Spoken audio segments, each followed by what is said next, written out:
साजिश कर रही है जो कि सरकार में है, उस पर तो कम से कम झटका लगाया ना उन पार्टियों को। आपको यह भी समझना चाहिए, एक भ्रम वाली स्थिति शायद दूर होगी, इस पर भी चर्चा आगे होगी। बहरहाल एक बड़ी खबर आ रही है, उसका रुख करते हैं, उसके बाद मैं चर्चा में आगे बढ़ूंगा। सुप्रीम कोर्ट के फैसले पर इस वक्त जो है लगातार प्रतिक्रियाओं का दौर जारी है। उमर अब्दुल्ला, सुप्रीम कोर्ट ने जो बातें कही है, हमारी बातों को समझते हुए कही है, ये उन्होंने प्रतिक्रिया दी है। वक्फ कानून में कई आपत्तिजनक हिस्से थे, ये बात कह रहे हैं उमर, वो भी एक एक करके बाहर आए तो अच्छा है। यानी एक तरफ वो स्वागत भी कर रहे हैं, लेकिन उनका ये कहना है कि हमने जो आपत्तियां जाहिर की थी, जो हमारी तरफ से यहां पर सुप्रीम कोर्ट के समक्ष सुनवाई के दौरान बातें रखी गई थी कि इसमें शायद कोई भ्रम हो सकता है या फिर ये आपत्ति के दायरे में आती हैं, उस पर कोर्ट ने सुनवाई भी की है और समय के साथ जब जब सुनवाई हो तो उन आपत्तियों को और ज्यादा उजागर भी किया जाए। सुनते हैं। ये वक्फ बिल तो हम पहले ही से कहते आए कि इसमें एक ही मजहब के लोगों को जो है निशाना बनाया जा रहा है। सिर्फ एक ही मजहब के जो दायरे हैं, जो प्रॉपर्टीज़ हैं, उन्हें एक बिल के तहत जो है उनको इस कानून के दायरे में लाया गया। अच्छी बात है कि सुप्रीम कोर्ट ने भी इस चीज़ को समझा है और उसका एक बहुत मेन इशू जहां पे हुकूमत का इल्ज़ाम है कि गैर कानूनी तौर जो है किसी वक्फ ने ज़मीन पे कब्जा किया हुआ है। अब हुकूमत उस ज़मीन को वापस नहीं ले सकती जब तक कि अपनी पूरी कार्रवाई वो मुकम्मल नहीं करते। अच्छी बात है, इसमें जो बाकी कुछ ऑब्जेक्शनेबल हिस्से हैं अगर वो भी एक एक करके बाहर आए तो अच्छा होगा। बहरहाल तो कोर्ट के इस फैसले या कहे अंतरिम फैसले की इंटरप्रिटेशन अपने अपने तरीके से की जा रही है, स्वागत करने के साथ किंतु परंतु लगाया जा रहा है। पाल साहब, चाहूंगा बहुत जल्दी से टिप्पणी करें जो बात यहां पर सुधांशु महाराज ने कही, चंद्रांशु महाराज ने कही है, उसके बाद मैं जाऊंगा विकास के पास। उनका कहना है कि भाई कहीं ना कहीं एक हताशा रहती है मन में, फिर भी हम स्वागत करते हैं बड़े दल को दिखाकर। बीजेपी के ऊपर जो सीधा आरोप था कि कानून को लाकर वो दखलंदाजी करे, और अभी आपने उमर अब्दुल्ला को सुना, उनका यह कहना है कि एक खास मजहब के लोगों को टारगेट किया जा रहा था। वो शंकाएं अभी भी पैदा की जा रही हैं या हैं? देखिए, इनका काम ही है विक्टिम कार्ड खेलना। पर गुरु महाराज का जो दर्द है, जैसे हलाल बोर्ड, जैसे वक्फ बोर्ड, हज कमेटी, फिजा बोर्ड, मौलाना आजाद बोर्ड, और जो ये वक्फ बोर्ड को संपत्तियां पहले की मिली है जो भारत छोड़ के अंग्रेज गए, इसको शत्रु संपत्ति घोषित करना चाहिए था, पर वो नहीं किया। और जितने बोर्ड हैं इनके हैं, और जैसे अल्पसंख्यक बोर्ड 50 लाख करोड़ का, छोटा मोटा बोर्ड नहीं है। मौलाना आजाद बोर्ड 1500 करोड़ का है। तो मैं सारे भाइयों से पूछना चाहता हूँ कि ऐसा कुछ ही हिंदू या आदिवासी या दलित के नाम पे है क्या? अरे मैं कहता हूँ यादवों के नाम पे ऐसा कोई बोर्ड है क्या? ये दर्द है मेरे गुरुजी का, ये दर्द समझते नहीं है। लेकिन ये जो आया है ठीक है, जब उनको हमने भारत में एक्सेप्ट कर लिया, अलगाव औकात के मौलाना आजाद के कहने पर वो कबूल भी करते हैं कि हाँ हम अपनी पसंद से रह रहे हैं, तो उनका भी जो हक है वो मिले। लेकिन दूसरे को इतना डिमांड न करे कि दुख हो, और इतना भी कोई पक्ष न ले। अगर इतना कुछ बोर्ड दिया है और समय सामने कोई भी बता दे कि ये हिंदू की दलितों को दिया, हमको नहीं कहते कि ब्राह्मण और ठाकुरों को दो। दलित को आप बोलते हो ना, तो दलित को कौन सा बोर्ड दिया है आपने? जो ओबीसी को कौन सा बोर्ड दिया है? तो ये सब भी देखना चाहिए, लेकिन कहीं ना कहीं जाके समझौता करना पड़ता है। हम खुश हैं। और एक बात वापस में दोहराता हूं, ईस्ट के ऑर्डर, अंतरिम ऑर्डर से हमारी 40,000 एकड़ जमीन बची। जैसे आप जानते हो, संसद पे, दिल्ली के एयरपोर्ट पे जो दावे ठोके थे वो अब बचे, और पंजीकरण वो लागू है। 1995 से 23 तक का जो कानून है सुप्रीम कोर्ट ने टच नहीं किया, पंजीकरण नियम लागू है। तो ये खुशी की बात है। ठीक है विकास, एक बार फिर से मैं इसके लीगल एस्पेक्ट पे भी आता हूं। यहां पर देखिए, जो मुस्लिम पक्ष है उनकी तरफ से कुछ धर्मगुरुओं को हमने सुना, कुछ पार्टियों के नेता हैं वो भी अपनी बात रख रहे हैं, आपने उमर अब्दुल्ला को भी सुना। वो कहते हैं कि ये हमारी आपत्तियों की एक तरीके से जीत है जिसे कंसीडर किया कोर्ट ने। लेकिन कोर्ट ने तो एक बड़ा पहलू भी कंसीडर किया है जो कि पूरे कानून को लेकर था, खत्म करने को लेकर बड़ी बड़ी दलीलें बड़े बड़े अधिवक्ताओं ने वहां पर दिया था। कोर्ट ने कहा कि रेयर ऑफ अरेस्ट केस में शायद इसका हम सुन सकते हैं, इसको सुनवाई कर सकते हैं, लेकिन इसकी जरूरत नहीं है। अब यहां पर जो मोटी बात कही है, वो चाहे बीजेपी के प्रवक्ता कह रहे हैं कि नहीं, कुछ चीजें ऐसी थी जो कि चुनिंदा लोगों के जरिए, मुसलमान समाज नहीं, उस गरीब तबके का मुसलमान नहीं, बल्कि कुछ चुनिंदा लोगों के हक में थी या फिर उनका ही उस पर कब्जा था, उस पर एक तरीके का बहुत बड़ा प्रहार इस कानून के तहत सरकार ने किया था। क्या वो अभी भी बरकरार है? क्या पसमानदा से लेकर तमाम लोगों के हित की जो बात थी वो सरकार की मंशा या कहें किसी पार्टी की मंशा अभी भी स्टेबल है, या दूसरी तरफ जो आशंकाएं थी जिसका जिक्र यहां पर कर रहे थे अतुल यादव भी कि नहीं, आशंकाएं थी कि इसके जरिए हम मुसलमान या फिर खास एक मजहब के लोगों को टारगेट कर देंगे, क्या ऐसा कुछ भी वहां पर कोर्ट के जरिए समझ में आया? कोर्ट ने उसको समझा, टिप्पणी की कि हाँ टारगेट किया जा रहा था? मैं अतुल जी स्वामी जी की बात को लेकर एक बार आगे बढ़ूंगा। स्वामी जी ने ये बोला अभी राम मंदिर बना, राम मंदिर में लगभग 5 एकड़ जमीन हमने मुस्लिमों को दे दी, और वो ऐसा क्यों हुआ था? तो मैं स्वामी जी से 2 लाइन के साथ बोलूंगा कि स्वामी जी, जिस टाइम ये ऑर्डर हुआ हमको उस ऑर्डर को चैलेंज करना चाहिए था। दूसरा, केंद्र सरकार की खुद सहमति बनी इस बात पर कि हम 5 एकड़ जमीन और उनको कुछ धन भी देने की स्थिति में कुछ ऐसा एग्रीमेंट हुआ है, वो हम उनको देंगे। उस टाइम अयोध्या या अयोध्या के वासी या फिर ऐसे संत समाज के लोगों को आगे आना चाहिए था कि जब फैसला हो रहा था, फैसला इस बार निष्पक्ष हुई है, तो अभी चाहे इस फैसले को 2 साल और लग जाए, लेकिन 1 बाई 1 फैसला होना चाहिए था। ये तो स्वामी जी की बात को मैंने खंडन किया। और रहा भाजपा के नेताजी जो हमारे पैनल में बैठे हैं, तो आप अभी बोल रहे थे कि मुस्लिम वक्फ बोर्ड ये वो ऐसा वैसा, तो शायद मेरी बातें वही राजनीतिक नहीं लग पाएंगे इन लोगों को कि अभी 11 साल नहीं, तीसरे टर्म में आपकी केंद्र में सरकार है, जब वक्फ बोर्ड है मुस्लिमों के हित में है, इनके उनके ना जाने किस किस के आप लोग बोलते हो, तो क्यों सनातन बोर्ड की आप कल्पना नहीं कर सकते?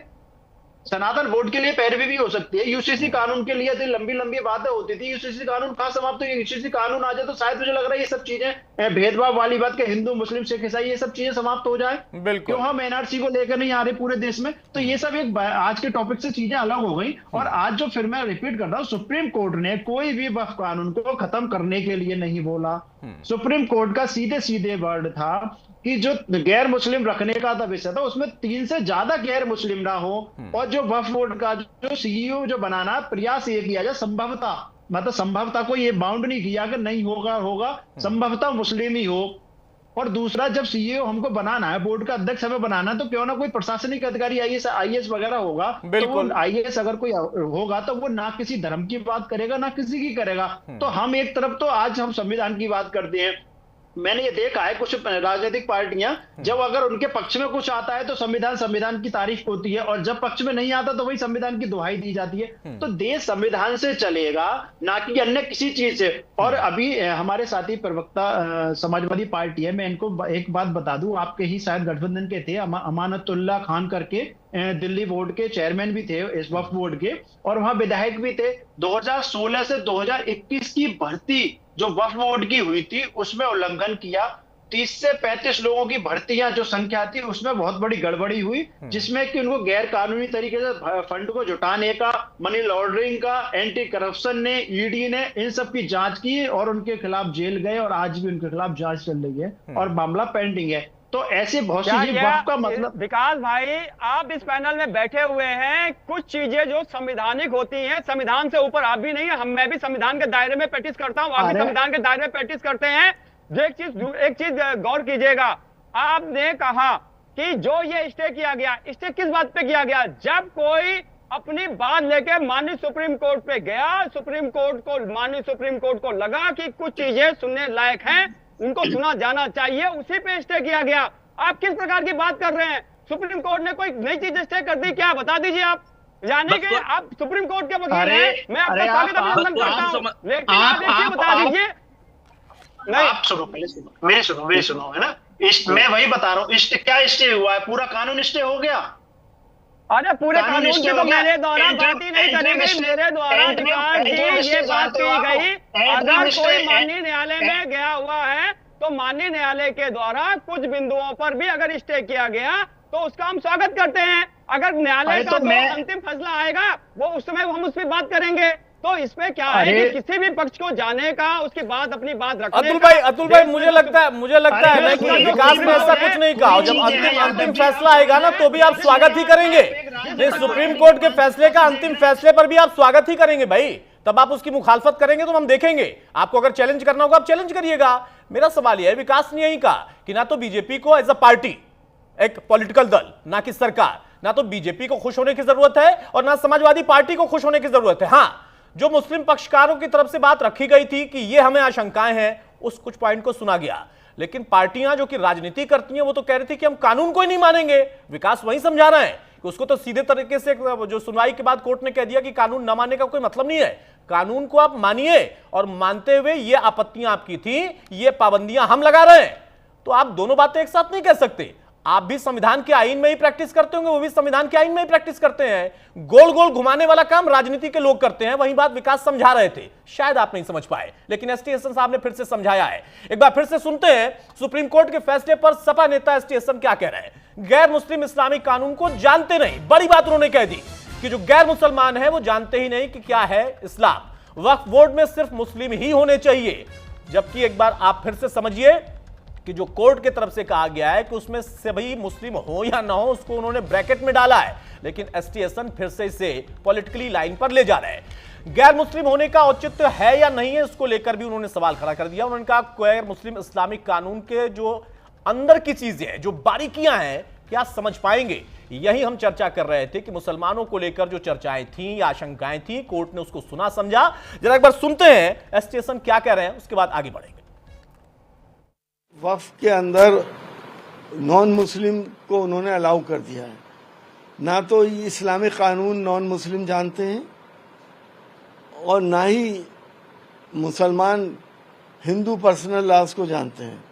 कल को मुसलमान भी ये कहेंगे कि साहब हमें भी मंदिरों के ट्रस्ट में रखा जाए, तो क्या सुप्रीम कोर्ट इस बात को अलाउ करेगा? क्या अलाउ करना चाहिए? तो हमारा ये मानना है कि इसमें मुस्लिम ही होने चाहिए थे। भले से महिलाएं का भी कुछ परसेंटेज होता, लेकिन नॉन मुस्लिम होने का इसके अंदर कोई औचित्य नहीं है। सुप्रीम कोर्ट ने फैसला दिया, लेकिन यह ध्यान नहीं रखा कि वक्फ की संपत्तियों पे अवैध कब्जे जिन जिन लोगों के हैं, सरकारों के हैं, उसका क्या होगा? सबसे ज्यादा तो अवैध कब्जे सरकारों के हैं। क्या सुप्रीम कोर्ट उन संपत्तियों को फ्री कराएगा सरकार से और अवैध कब्जों से जो पब्लिक ने कर रखे हैं? एसटी हसन को आप सुन रहे थे, वरिष्ठ नेता हैं, समाजवादी पार्टी से ताल्लुक रखते हैं। स्वागत करते करते उन्होंने सुप्रीम, लेकिन सवाल भी खड़े कर दिए। वो कह रहे हैं कि सुप्रीम कोर्ट सुनवाई तो करता है, लेकिन सुनवाई करने के साथ कुछ बातों का ध्यान नहीं देता है। मतलब बिना ध्यान दिए सुप्रीम कोर्ट ने अंतरिम फैसला दे दिया। सर, ये माननीय सुप्रीम कोर्ट का जो आदेश है, जो मैं एसटी हसन के बयान पर आपसे पूछ रहा हूं। क्या पूछा आपने? आपने सुना नहीं बयान क्या था? फिर से सुनाऊं सर? नहीं, आपका प्रश्न, आपके मेरा सवाल सिर्फ इतना था कि अतुल यादव ने स्वागत किया और एसटी हसन साहब ने स्वागत तो किया, इस शब्द का शायद इस्तेमाल नहीं किया, लेकिन स्वागत किया। लेकिन स्वागत करने के साथ साथ उन्होंने कहा कि शायद सुप्रीम कोर्ट ने ध्यान नहीं दिया। क्या शायद हो सकता है कि सुप्रीम कोर्ट ने ध्यान नहीं दिया? चैलेंज कर रही है आपकी पार्टी। देखिए, मैं आपके चैनल में बैठ करके पार्टी का आधिकारिक प्रवक्ता हूं, तो मैं समाजवादी पार्टी के नेता की प्रतिक्रिया पे सवाल पूछ रहा हूं। सुन लीजिए अतुल प्रताप सिंह जी, मैं पार्टी का आपके चैनल पर बैठ करके प्रवक्ता के तौर पे जो बात रख रहा हूं, अपनी पार्टी की बात रख रहा हूं, अपनी पार्टी, पूरी पार्टी की तरफ से बात रख रहा हूं। जो माननीय सुप्रीम कोर्ट के द्वारा दिया गया है, उसका मेरे द्वारा कहा गया कि हम अपनी पार्टी की तरफ से जो भी उसको है उसका स्वागत अभिनंदन करते हैं, और जो जिस पे स्टे दिया गया उसका भी स्वागत किया जा रहा है। जब कभी माननीय सुप्रीम कोर्ट के द्वारा जब आगे आदेश आएगा, उस पर हम बात करेंगे, आप बात करेंगे, मिलजुल के बात करेंगे। चैनल भी यहीं पे है, मैं भी यहीं पर हूं, और हम उस पे कुछ चीजें ऐसी हो जाती हैं। बिल्कुल अतुल भाई, बिल्कुल बिल्कुल, मैं आपकी बारीकियां और आपकी पाबंदियां दोनों समझ रहा हूं। मैं भी यहीं पे हूं, आप भी यहीं पे हैं, चैनल भी यहीं पर रहेगा। फैसला जो आएगा हम दोनों उस पर चर्चा भी करेंगे। लेकिन एक सवाल फिर से पूछ रहा हूं, आपने पार्टी के स्तर पर इसका स्वागत किया है, एसटी हसन के बयान का समर्थन करेंगे कि नहीं करेंगे? बस इतना बता दीजिए। सुन लीजिएगा, आप कहेंगे मैं मान लूंगा। सुन लीजिएगा, मैं बता रहा हूं। देखिए, जो आपके चैनल पर मेरे द्वारा अभी सुना गया है, जो आपने मुझे सुनवाया, तो ऐसा होता है कि कई बार हम सब अपना इंटरप्रिटेशन करते हैं, तो उनके द्वारा जो अपना व्याख्यान किया जा रहा होगा। और रही बात, उन्होंने ऐसी कोई बात ऐसा नहीं बोला कि उन्होंने सुप्रीम कोर्ट के आदेश का स्वागत नहीं किया। और रही बात व्याख्यान जो होता है, ये व्याख्यान बड़ी चीज है भाई, इंटरप्रिटेशन है, हर किसी का अपना अपना इंटरप्रिटेशन है, बोलने का अधिकार है। अतुल भाई, मैं सरल शब्दों में ये बोल दूं कि उनका व्यक्तिगत बयान था, आप ये कह रहे हैं? हाँ अभी तो मतलब जैसे कहा जाए इतना बड़ा आदेश है, सभी लोग ठीक पढ़ेंगे, है। मैं भी पढ़ूंगा। मैंने कहा ना विस्तार से कि आप पढ़ेंगे। कह देंगे, आप मैं उसको स्वीकार कर लूंगा भाई। मैं आपके पार्टी के देखिए- तौर पर, आपकी प्रवक्ता के तौर पर आपकी बाध्यताएं भी समझता देखिए- हूं, और देखिए- सुप्रीम कोर्ट का देखिए, मामला है, कोर्ट का माननीय- मामला है। आपने सुन अच्छी लीजिएगा, बात कही कि अतुल आपने प्रताप अपनी जी, पार्टी एक का बात- पक्ष एक- रखा है। हाँ बोल लीजिए, बोलिए। देखिए ऐसा है ना, ये अभी आज आदेश आया है, हर कोई अपनी अपनी बात रख रहा है प्रति, और हम आप जो है 5 से 6 बजे के दायरे में डिबेट कर रहे हैं, और सभी को अभी धीरे धीरे जब पढ़ करके समझ करके प्रत्येक बिंदु है तो फौरी तौर पे सभी की जो जानकारियां आ रही हैं उन्हीं बिंदुओं पर हम अपनी बातों को रख रहे हैं, सार्थक तरीके से बातों को रखा जा रहा है, जिसकी जो समझ में आ रहा है उस स्तर पे बात को रख रहा है। नहीं सबकी मंशा जिसकी जो यही है। समझ में नहीं, देखिए कोर्ट के मामले में जिसकी जो समझ है उस पर बात नहीं हो सकती है। कोर्ट के मामले में आप जानते हैं समझने का कि मतलब जो उसका आपको जो समझ में आ रहा है उतना ही जो- बोलिए, उससे ज्यादा या कम सुनिएगा। बोलेंगे दिक्कत है। कम बोलने में तो फिर भी ठीक है, लेकिन ज्यादा सुनिए, बोलने पर मैं क्या दिक्कत कह होती है रहा कोर्ट के हूं? मामले में, और वो भी देखिए, सर्वोच्च मतलब अदालत के जो मामले में ऐसा नहीं हो सकता। जो शब्दों आप उतना का- ही बोले जो कि बाध्यता के तौर पर ना हो भले, लेकिन ग्राउंडेड हो, उसका कानूनी आधार हो। बहरहाल चंद्रांशु महाराज कुछ कहना चाह रहे हैं, उसके बाद मैं पाल साहब आपके पास आऊंगा, विकास जी आपके पास भी आऊंगा।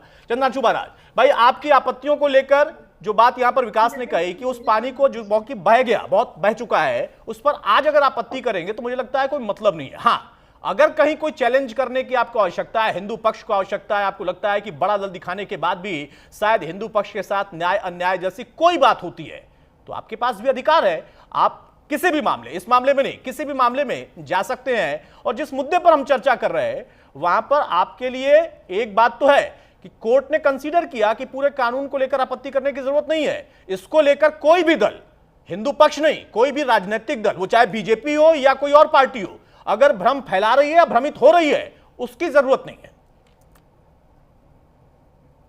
अतुल जी, पहली बात तो कोई बात जैसे अर्ध सत्य ठीक नहीं होता।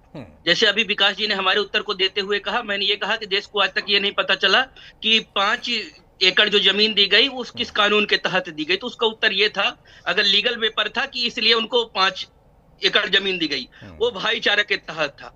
हिंदू समाज हम सब क्यों नहीं गए, वो हम लोगों को क्लियर पता है कि हमारी राम जन्मभूमि की जितनी जमीन हमको मिली हुई है, भारत देश में बहुत सारे इनके मस्जिद बने हुए, बहुत से मदरसे बने हुए, हमको आपत्ति नहीं, कहीं 5 एकड़ मिल गया तो उस पर हम नहीं लड़ने के लिए जाएंगे, क्योंकि हमारा जो हमको करना है, हम निश्चित हैं, हम राम मंदिर ले लिए, हमारा काशी मथुरा पर निगाह है, उसको लेकर के रहेंगे, हमारी चीजें क्लियर है, उसमें किसी तरह की कोई आपत्ति और कोई बातें नहीं है। पहली बात। नहीं, दूसरी बात, अगर हम काशी मथुरा का जिक्र करने की फिलहाल सर जरूरत नहीं है, मुझे लगता है कि इस मुद्दे पर हम उस पर रहिए। नहीं, आप जाएंगे तो आप कोर्ट के जरिए ही जाएंगे ना, नहीं कोर्ट के जरिए ही तो जाएंगे ना महाराज जी, कोर्ट के जरिए ही जाएंगे ना। बहुत गंदी बात है, मैं उसी बात गंदी को बात कहा तो नहीं हो सकती ना सर। अगर आप कहेंगे कि नहीं मैं भड़काऊंगा बैठकर चैनल पे, तो ऐसा नहीं होगा। नहीं, अच्छी और गंदी बात हम नहीं कर रहे हैं, हम एक पहलू ऐसा है जो कि लीगल है, उस पर हम चर्चा कर रहे हैं, इसमें अच्छी और गंदी बात नहीं हो सकती। आपकी यही मानसिकता, अरे मानसिकता सर, मानसिकता पर आ गए, फिर मैं उस मानसिकता पर सवाल खड़े करूं कि राम मंदिर में कोर्ट के आदेश के बाद अगर 5 एकड़ दे दिया गया,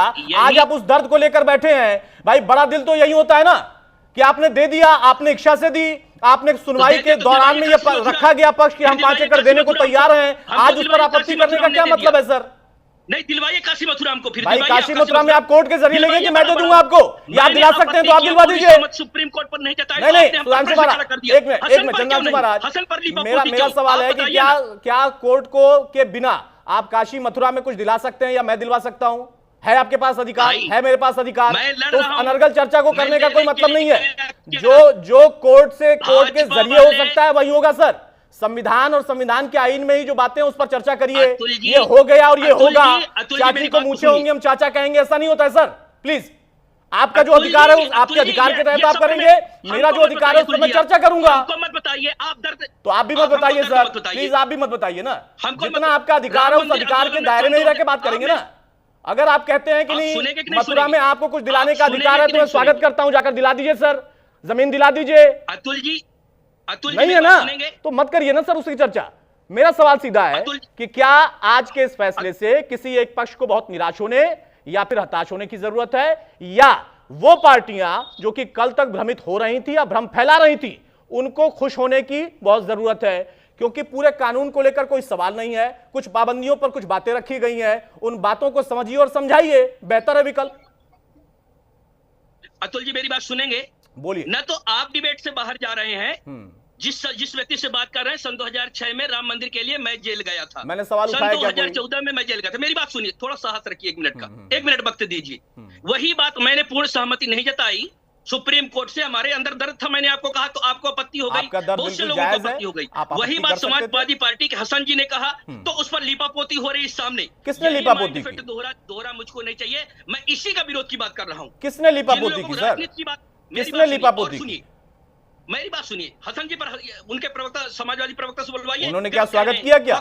वो भी कह रहे हैं कि पार्टी लाइन नहीं है, बोल तो दिया उन्होंने, बेचारे कितना बोले। अरे ये तो अच्छी बात है, अच्छी बात है ना, मानिए अच्छी बात है भाई, वो खुलकर नहीं कह सकते, उनकी बाध्यता है भाई, पार्टी के प्रवक्ता है ना, खुलकर नहीं बोल सकते, कैसे बोलने के लिए स्वागत नहीं कर रहे हैं? अपनी पार्टी की जो प्रवक्ता के तौर पर उनकी लाइन थी, उन्होंने 3 बार स्पष्ट किया। रामपाल साहब क्या पार्टी लाइन से अलग चले जाएंगे?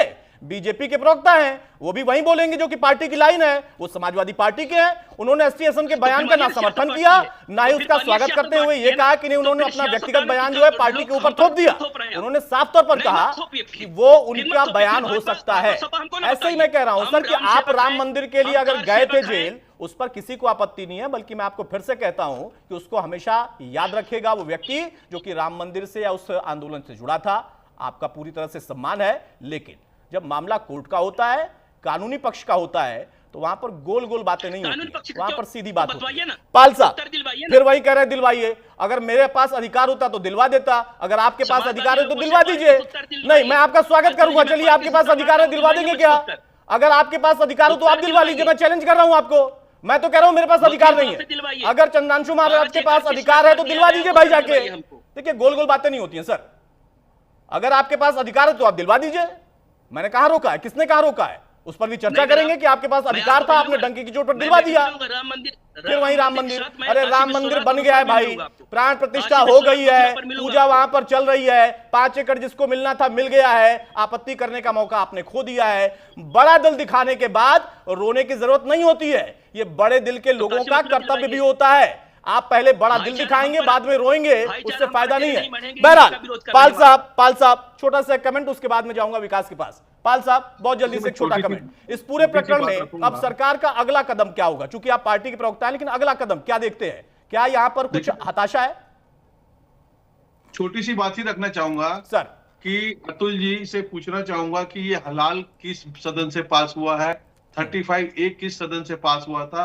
और दूसरा देखिए, हमारी शंका को टी.एन. हसन ने परमानेंट कर दिया। इस्लामिक कानून इनके जो हमारे संविधान में है क्या? जो टी.एन. हसन कर रहे थे, संविधान लेके घूम रहे, वो है क्या? विक्टिम कार्ड खेला ना उन्होंने, खेला कि नहीं खेला? बताइए आप। खुल के सामने आ गया ना सर, मैंने तभी तो अतुल भाई बोल नहीं पाए उस पे, दिए हैं, तभी तो बोल नहीं पाए। संविधान में लागू किया गया है, तो किसी अन्य जाति को, किसी अन्य अल्पसंख्यक को, अल्पसंख्यक सिर्फ मुसलमान ही है क्या? आपके हिसाब से अल्पसंख्यक मुसलमान ही है तो मैं मान लेता हूँ चैनल की बात है साहब, पर चैनल का प्रावधान वहां होगा या आपका सम्मान वहां होगा, सारे अल्पसंख्यक को मिले। जो निचले स्तर के लोग हैं, पसमानदा नहीं, हमारे हिंदू समाज में दलित है, आदिवासी है, उनके लिए कोई नहीं बोलता, सिर्फ मुसलमान के लिए बोलते हैं। ये सपा के बाद भी सवाल मैंने स्टेट किया था और दायरे में रह के ही किया था, मैंने कोई इधर की बात नहीं की थी, उसका जवाब नहीं देंगे। अरे 35 से कानून के बाहर पास कर दिया आपने। हलाल जो पैकिंग फूड पे लिया जा रहा है, जिसकी 8 ट्रिलियन इकोनॉमी है, मेरे भारत की इकोनॉमी 365 है, उसके ऊपर आप नहीं बोले और किस सदन से पास होकर लगाया वो? राजकुमार पाल जी, जो माननीय सुप्रीम कोर्ट के द्वारा जो आदेश दिया उस पे बताइए ना, आपकी पार्टी सहमत नहीं? टैक्स दे रहा है जमात इस्लामी को, आपकी पार्टी सत्ता में है, आपके द्वारा ये वक्त संशोधन बिल लाया गया था, जो आज जो अंतरिम फैसला माननीय सुप्रीम कोर्ट के द्वारा दिया गया है, इस पर आप खुश हैं या नहीं है? अरे भैया, हमने तो कहा मिला जुला फैसला था, कंसेंटम था, मैंने कहा विरोध किया उसका। लेकिन जब आप संविधान की बात करते हैं तो हर नागरिक का समान अधिकार है इस देश में, एक समुदाय का अधिकार नहीं है। और जो आपने एक समुदाय को दिया, मैं बोलता हूं यादव समाज को दे दो भाई साहब, यादव समाज को दे दो कोई वोट, है ताकत। नहीं भाई, जिसका जो हक है वो उसको मिलेगा। यादव ओबीसी समाज या बोल किसी रहा है, समाज या ओबीसी किसी बोल रहा है। मजहब के नाम पर कोई बात नहीं होगी। बहरहाल एक बड़ी खबर और आ रही है, उसको मैं एक बार सुना देता हूं, उसके बाद में आगे बढ़ता हूं। सुप्रीम कोर्ट के फैसले पर जो मैंने पहले कहा कि लगातार प्रतिक्रियाओं का दौर जारी है। कुछ लोग अभी भी शंका आशंका की बात कर रहे हैं, लेकिन उस बीच में स्वागत सभी कर रहे हैं सुप्रीम कोर्ट के फैसले का। जगदंबिका पाल ने भी स्वागत किया है। जिन प्रावधानों पर रोक सरकार उस पर विचार करेगी, ये जगदंबिका पाल कह रहे हैं। उनका कहना है कि जिन प्रावधानों पर रोक लगी है उस पर फिर से सरकार विचार करेगी कि क्यों आखिर उसे पाबंद किया गया, और आगे जब सुनवाई होगी तो उस पर सरकार अपना पक्ष रखने की तैयारी करेगी। उस अमेंडमेंट एक्ट जो है उसको, जिसको एक लेजिस्लेचर्स के द्वारा, उस विधायिका के द्वारा लोकसभा और राज्यसभा में 14-14 घंटे डिस्कशंस के बाद और ज्वाइंट पार्लियामेंट्री कमेटी में 6 महीने इस पे काफी डिटेल्ड डिस्कशन सभी दल के सांसदों के साथ और देश के स्टेक होल्डर्स के साथ हुआ था। तो इससे साफ है कि जो कानून पारित हुआ वो कानून वैध है। अब उसके कुछ प्रोविजंस पे जो स्टे किया है उस पे निश्चित तौर से सरकार उस पे विचार करेगी। जो सुप्रीम कोर्ट के फैसले उसके आलेख में उस पे कार्रवाई करेगी। लेकिन जहां तक मैं समझता हूं कि जो प्रैक्टिसिंग फॉर 5 इयर्स इस्लाम, तो उस पे भी सुप्रीम कोर्ट ने ये कहा है कि फिलहाल हम उस पे स्टे करते हैं कि जब तक स्टेट उस पे रूल न फ्रेम कर ले। बहरहाल तो जगदंबिका पाल को आप सुन रहे थे। उनका कहना है कि कानून की वैधता अवैधता पर अगर कोई सवाल था तो कानून को वैध मानते हुए कुछ पाबंदियां लगाई गई हैं, जिसको लेकर सरकार आगे अपना पक्ष जरूर रखेगी, विचार करेगी। लेकिन स्वागत सभी कर रहे हैं। बहुत शुक्रिया विकास भाई आपका, अतुल जी आपका, पाल साहब आपका और चंद्रांशु महाराज आपका भी। तो मौजूदा दौर में सबसे बड़ा सवाल था कानून को लेकर। कुछ पार्टियां इस पर राजनीति कर रही थी और यही सबसे बड़ा सवाल है कि इस पूरे मामले पर जो राजनीति है वो कितनी वैध या अवैध है, या फिर कह सकते हैं कि उससे किसका कितना लाभ या नुकसान है। उस पर एक विराम लग गया। अब आगे की बातें ग्राउंड्स में होगी और वो होगी लीगल ग्राउंड्स।